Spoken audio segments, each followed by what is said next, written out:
မြတ်စွာဘုရားကအမြဲတမ်းအတုပကမ္မထာနဲ့ဟောလို့ရှိတယ်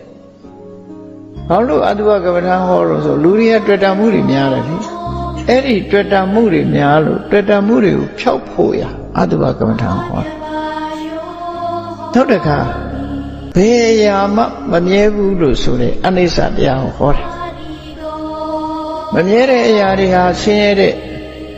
ကျင့်တတ်เสียမကောင်းတဲ့ဒုက္ခတွေသာဖြစ်တယ်။အဲ့ဒီမမြဲဆင်းရဲတဲ့အရာတွေဟာကိုယ်ဘာမှမတတ်နိုင်တဲ့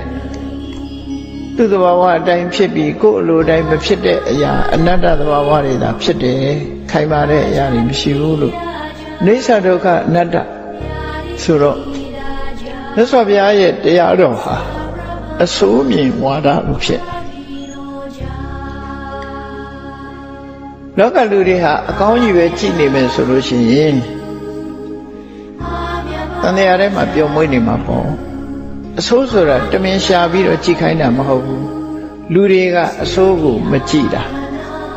ကောင်းတာလေးပဲကောင်းကွက်ကိုရှာပြီးတော့ပျော်မွေ့နေကြတာဖြစ်တယ်အဆိုးနဲ့တွေ့ပြီဆိုတော့မှအမလေးဆိုပြီးနောက်ဆုံးဖြစ်ကြတာနော်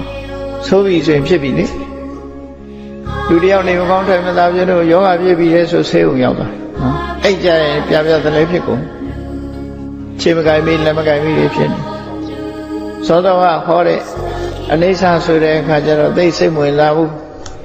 ကိုယ်နေဆလို့ပဲထင်နေယောဂတဲ့ဆိုတာတွေးလိုက်တာနဲ့တပြိုင်နက်မျက်လုံးပြူမျက်စံပြူဖြစ်ကဲပါအောင်ယူပါအောင်ဖြစ်လာတကယ်ကိုကမမြဲတဲ့သဘာဝရှိသည့်အတွက်ကြောင့်ဆင်းရဲဒုက္ခဆိုတာကြုံကိုကြုံလာမှာဖြစ်တယ်နောက်ဆုံးမှသေခြင်းဆိုတဲ့အဆုံးသတ်မှုနဲ့လာမှာပဲသူပဲဖြစ်တယ်ကိုကောင်းဘောကစပင်လေးတွေဖြူလာပြန်တော့လေအောင်မဲအန်တုလိုက်တယ်ဆေးဆိုးပလိုက်တယ်ဖုံးကွယ်လို့ရနေတာကိုဖုံးကွယ်ပြလိုက်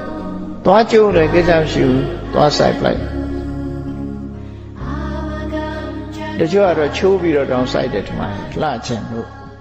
ခုခေတ်တော့အလှပြင်တာ